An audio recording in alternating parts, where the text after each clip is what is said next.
In today's session, let's talk about cover letters. ये जो cover letter मैं आपको अभी दिखाऊंगा और जिसके बारे में हम बात करेंगे वो मेनली फ्रेशर्स के लिए मैंने बनाया है। This has been design for fresher students because ज्यादातर जो हमारे स्टूडेंट्स हैं। So let us begin this cover letter section which is a very very important component for when we are applying for any kind of internship or when we are applying for any kind of job. Cover letter is one of the things which nobody makes but it is one of the most important ingredients. ये काफी important ingredient है और हमें definitely बनाना चाहिए। क्यों बनाना चाहिए उसके बारे में हम डेफिनेटली बात करेंगे इस सेशन में। लेकिन अगर आपने कवर लेटर नहीं बनाया है रिज्यूम के साथ, पहले तो स्टूडेंट रिज्यूम ही नहीं बनाता, पहली प्रॉब्लम। दूसरी प्रॉब्लम, अगर रिज्यूम बना लेता है तो उसके साथ कवर लेटर कभी अटैच नहीं करता। कवर लेटर हमें अटैच करना है, बहुत इंपॉर्टेंट कंपोनेंट है। चाहे हम ऑनलाइन किसी को मेल कर रहे हैं तब भी कवर लेटर आपको लगाना है, और अगर आप वैसे भी किसी को भेज रहे हैं, चाहे फिजिकल कॉपी भी भेज रहे हैं, तो भी कवर लेटर को अटैच जरूर करें, क्योंकि उसका क्या इंपॉर्टेंस होता है वो आज के सेशन में हम बात करते हैं। So let's begin with that what is a cover letter. Cover letter basically होता क्या है उसके बारे में थोड़ा सा बात कर लेते हैं। सो सबसे पहले जो सवाल उठता है that what is a cover letter and why it is important, पहले उसको ही कवर कर लेते हैं। That a cover letter is accompanied with your CV as a part of your job application। चाहे आप किसी भी जॉब के लिए अप्लाई कर रहे हैं, चाहे आप किसी भी इंटर्नशिप पोजीशंस के लिए अप्लाई कर रहे हैं, आपके लिए कवर लेटर एक मस्ट इंपॉर्टेंट है। अपने रिज्यूम या सीवी के साथ आपको उसको अटैच करना है, राइट। मैंने आपको पहले भी बता दिया, either you are sending a physical copy to someone और either you are sending any email, आप किसी को भी ईमेल भी भेज रहे हैं, so in that situation also आपको ये डेफिनेटली करना है, राइट। अब यहां पर जो हमारे लिए इंपॉर्टेंट पॉइंट होता है वो क्या है, that a covering letter is a 1 page document. Generally ये 1 पेज का डॉक्यूमेंट होता है, एड्रेस्ड टू द इंटरव्यूअर और द पोटेंशियल एम्प्लॉयर। आप जिसको भी भेज रहे हैं, फॉर एग्जांपल हो सकता है मैं किसी एचआर डिपार्टमेंट को भेज रहा हूं तो हम उसको एड्रेस करेंगे। अगर हम किसी पर्टिकुलर पर्सन को भेज रहे हैं तो हम उसको एड्रेस करेंगे। That include your contact details, आपका कॉन्टैक्ट डिटेल्स इसमें होता है, the role you are applying for, किस रोल के लिए आप अप्लाई कर रहे हैं, and for further details surrounding the information around. जितनी भी इंफॉर्मेशन हमारे रिज्यूम में या हमारे सीवी में प्रेजेंट होती है, हम उस इंफॉर्मेशन को एक समरी फॉर्मेट में उसको हम एक कवर लेटर में, एक 1 पेज डॉक्यूमेंट में लिखते हैं, and we address it to the potential department और द पोटेंशियल पर्सन जिसके लिए हम वो कवर लेटर बना रहे हैं। तीसरी चीज जो इंपॉर्टेंट होती है that cover letter should highlight your interest in the role.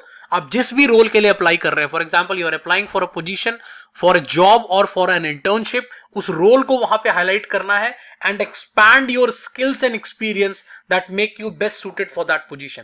तो एक साइड पर आपके स्किल्स हैं on one side, and your experiences जो आप हमेशा अपने प्रोफाइल में ऐड करते रहते हैं, and based on that on the other side आपके पास एक पोजीशन है जिस पोजीशन के लिए आप अप्लाई कर रहे हैं, तो आपको उस पोजीशन को ध्यान में रखते हुए इस पूरे लेटर को बनाना है। सो ऑन वन साइड अगर हम इसको समराइज करें तो हमारे लिए क्या क्या चीजें इंपॉर्टेंट हो गई। First thing, cover letter should be a 1 page document. Second thing, you must address it to the person और the particular department for which you are applying. Third thing, you must summarize all the information which you have on your CV, and fourth important thing, you must match it with the role। आप जिस role के लिए apply कर रहे हैं उस role के साथ आपको उसको मैच करके चलना है। तो ये एक ब्रीफ आइडिया हो गया हमारे लिए कवर लेटर का। इसमें और कुछ पॉइंट्स हैं। विद इन अ लेटर, जब भी आप लेटर बना रहे हैं, you should align your qualification, relevant skills and previous experience clearly to the job description and emphasize that you have done your research in the role and keen to join the team। अब obvious सी बात है, role आपको जो भी मिल रहा है, किसी भी रोल के लिए आप अप्लाई कर रहे हैं, चाहे वो रोल इंटर्न का है, चाहे वो किसी जॉब प्रोफाइल के लिए है, मेक श्योर कि आप उस पर एक अच्छा खासा रिसर्च कर लें, एंड मोर इंपॉर्टेंटली आप एक बार जॉब डिस्क्रिप्शन को जरूर पढ़ें।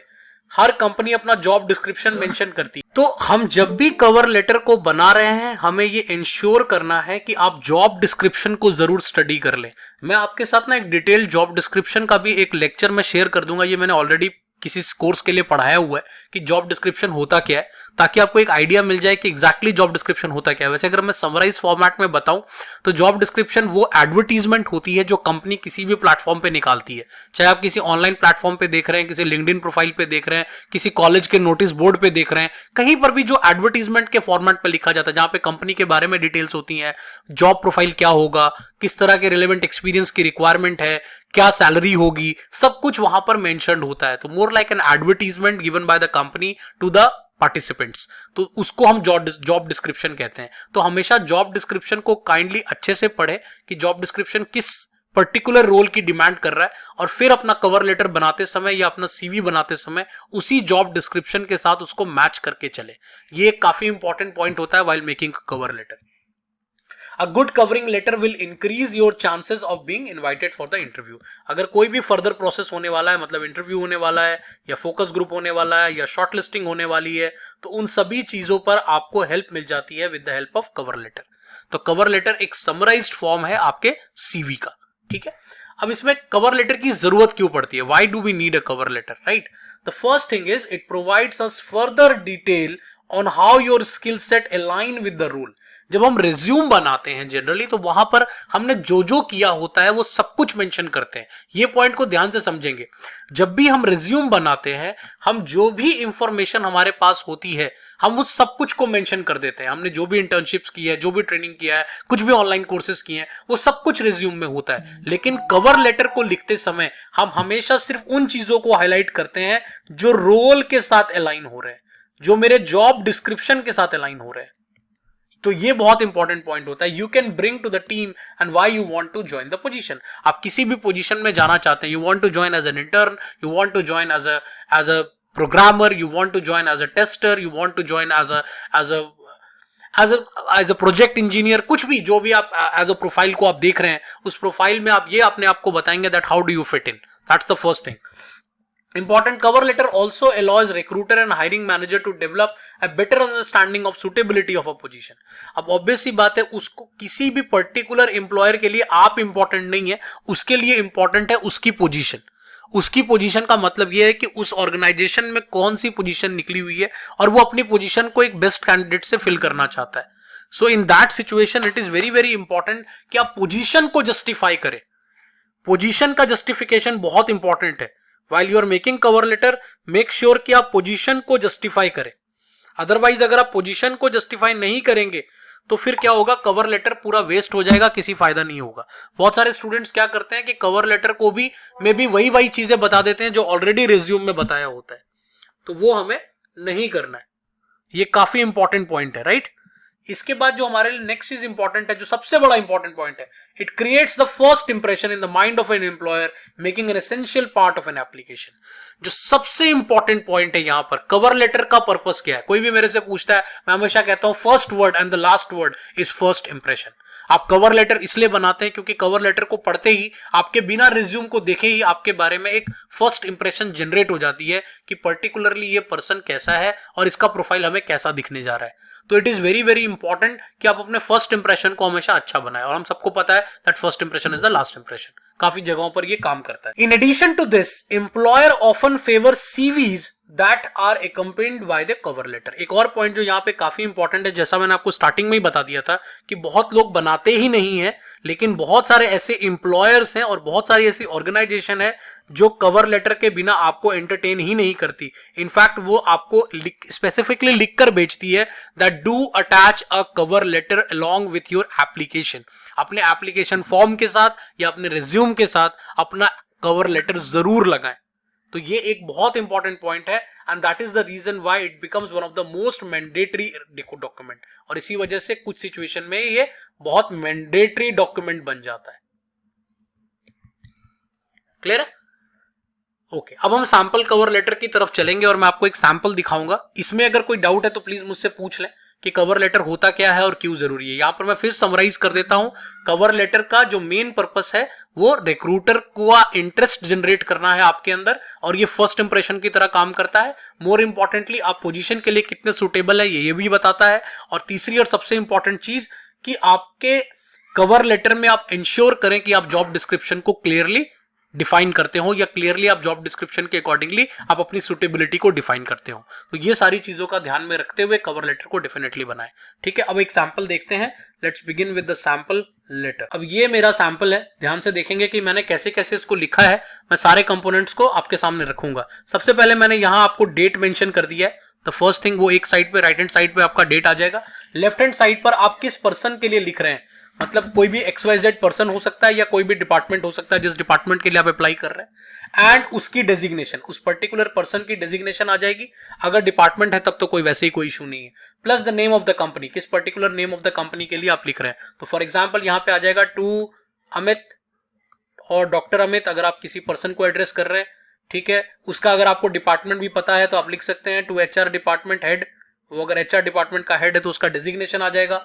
और जो भी कंपनी है, मान लो कंपनी XYZ, मैं यहां पर मेंशन कर दूंगा कि ये मेरी कंपनी हो गई। तो सबसे पहले ऊपर किसको एड्रेस करना है, दैट पॉइंट इज क्लियर। अब इसके बाद हम एक सिंपल लेटर के फॉर्मेट में इसको लिखेंगे।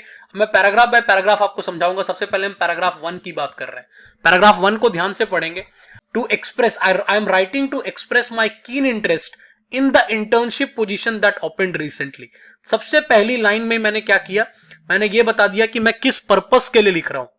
ये सबसे इंपॉर्टेंट पॉइंट होता है। जितना राउंड राउंड आप घुमाएंगे, बहुत लोग क्या करते हैं, सीधा स्टार्ट करते हैं, I am Amit, I am Rahul, I am स्तुति, और मैं ये कर रहा हूं, मैंने बीटेक किया है, मैंने MBA किया है।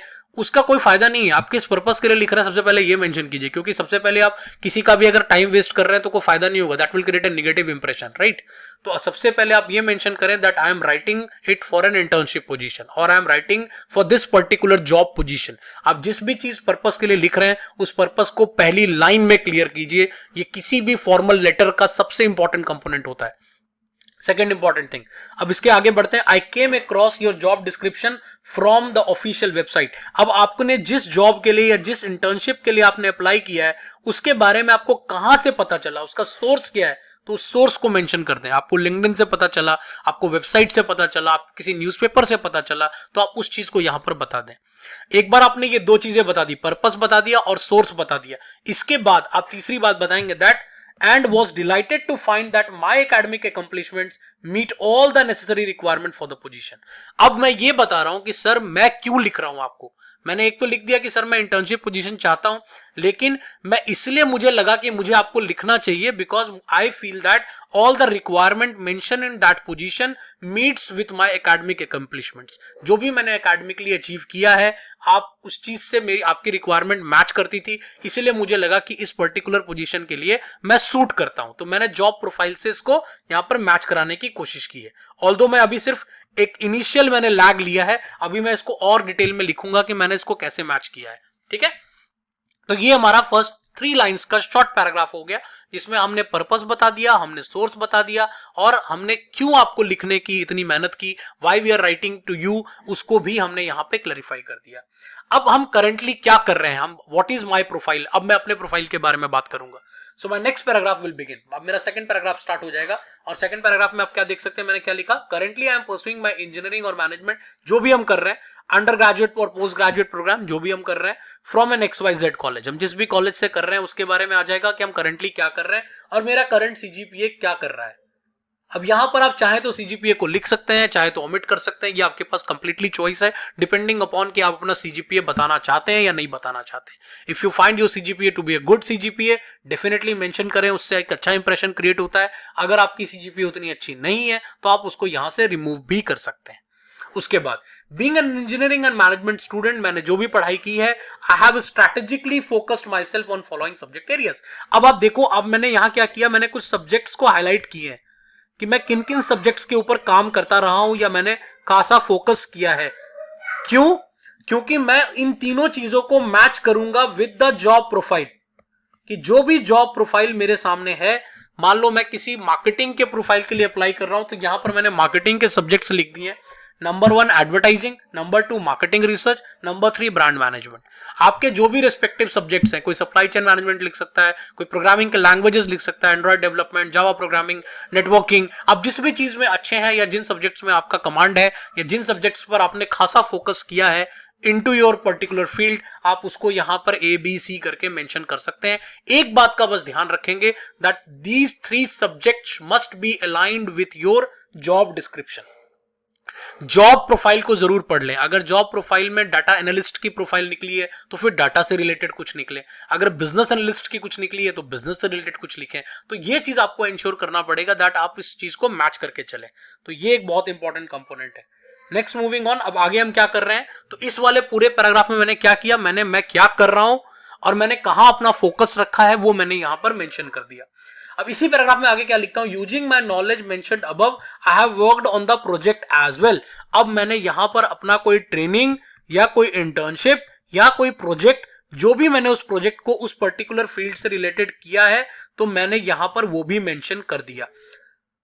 कोई बहुत ज्यादा प्रोजेक्ट्स आपको मेंशन नहीं करना, कोई भी एक या दो प्रोजेक्ट आपका काम कर देंगे। तो it is very very important कि आप जो भी प्रोजेक्ट्स पे काम कर रहे हैं उन प्रोजेक्ट्स के ऊपर आप यहां पर मेंशन कर सकते हैं दैट आपने कौन सा प्रोजेक्ट किया, प्लस आपने आगे भी लिख दिया that which was highly appreciated by the company officials and they provided me with a letter of recommendation.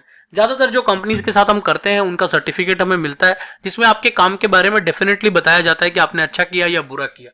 तो ये चीज हमें इंश्योर करनी है कि हम एक बार इसमें यहां पे भी लिख दें। तो हमें, अगर हम सेकंड पैराग्राफ का पूरा फोकस देखें, that focus is on your current education, what you are currently doing, from which college, what is your academic achievement, आपने कुछ अचीव किया है तो वो आप लिख सकते हैं, किन किन सब्जेक्ट्स पर आपका फोकस है वो आप मेंशन कर सकते हैं, प्लस इफ एनी प्रोजेक्ट और एनी ट्रेनिंग और any internship you have done on that particular thing, और अगर आपने कोई ऑनलाइन कोर्स भी किया है तो भी आप यहां पर उसको अटैच कर सकते हैं। तो second paragraph is more about you, आपके बारे में है सेकंड पैराग्राफ सारा। सेकंड पैराग्राफ के बाद जो मेरा थर्ड पैराग्राफ है, इसमें हम फ्यूचर पर्सपेक्ट के बारे में लिखेंगे कि मेरा फ्यूचर विजन क्या है। अब मैंने क्या लिखा, after my graduation I wish to work in your esteemed organisation which has a vast experience in the field of, कुछ भी जो यहां पर उनका एक्सपीरियंस होगा, for more than 60 years, 50 year, 20 year, 10 year, 5 year, कुछ भी।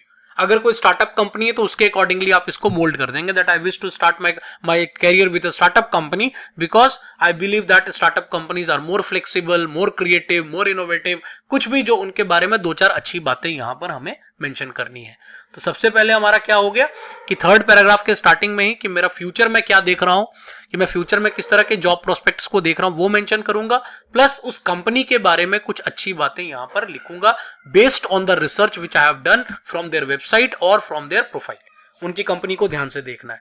अब उसमें मैंने लिख दिया this internship can act as a building block for my career, at the same time I would like to contribute for the organisation with my knowledge and skills. अब ये एक विन विन बात मैंने यहां पर मेंशन की कि ये इंटर्नशिप सर मेरे लिए तो फायदेमंद होगा ही because it will act as a building block. Similarly आप जॉब के हिसाब से भी मोल्ड कर सकते हैं इसको, this could be a very good starting point. And उसके बाद आपने ये भी मेंशन किया कि ये उनके लिए कैसे फायदेमंद होगा because if they will give you a chance obviously you will be able to work with your knowledge and skills और उससे ऑर्गेनाइजेशन को भी फायदा होगा। देन लास्ट हमें एंडिंग कैसा करना है, तो I would request you to kindly go through my detailed resume. अगर आपने डिटेल्ड रिज्यूम जो लगाया हुआ है आपने मेल में या अटैच किया हुआ है तो उसको आप लिख दें फॉर फर्दर डिटेल्स कि यहां पर मैंने सर समरी मेंशन कर दी है, बाकी पूरी की पूरी पिक्चर जो है वो आपको नीचे वाले रिज्यूम में मिल जाएगी। तो वहां से यहां से ट्रेलर देखिए, वहां से पिक्चर देखिए। Finally waiting for your favourable response, नीचे में आपका नाम, आपका ब्रांच, आपकी ईयर, आपका कॉलेज का नाम, आपका मेल आईडी, आपका टेलीफोनिक रिस्पॉन्स। तो इस तरह से आपका एक कवर लेटर पूरा का पूरा तैयार हो जाएगा और based on this cover letter आप इसके साथ अपना रिज्यूम अटैच करेंगे। तो कवर लेटर प्लस रिज्यूम, एक बार दोबारा रिवाइज करा देता हूं कि क्या करना है। ऊपर में पर्सन को एड्रेस करना है, राइट हैंड साइड पे डेट मेंशन करना है। उसके बाद फर्स्ट पैराग्राफ में फोकस रहेगा पर्पस के ऊपर और आप जो जॉब प्रोफाइल के लिए कैसे सूट करते हैं और क्या सोर्स है वो आपको मेंशन करना है आपके इंफॉर्मेशन का। सेकंड पैराग्राफ पूरा आपके बारे में है, आपने जो भी किया है एक बहुत ही समराइज्ड फॉर्म में जॉब प्रोफाइल से रिलेटेड जो चीजें बस वही चीजें लिखनी है।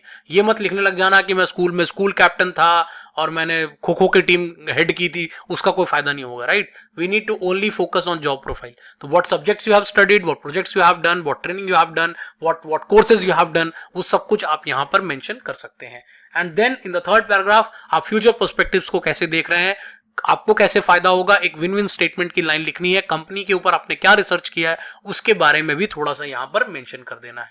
एंड फाइनली आप उसको क्लोजर दे देंगे।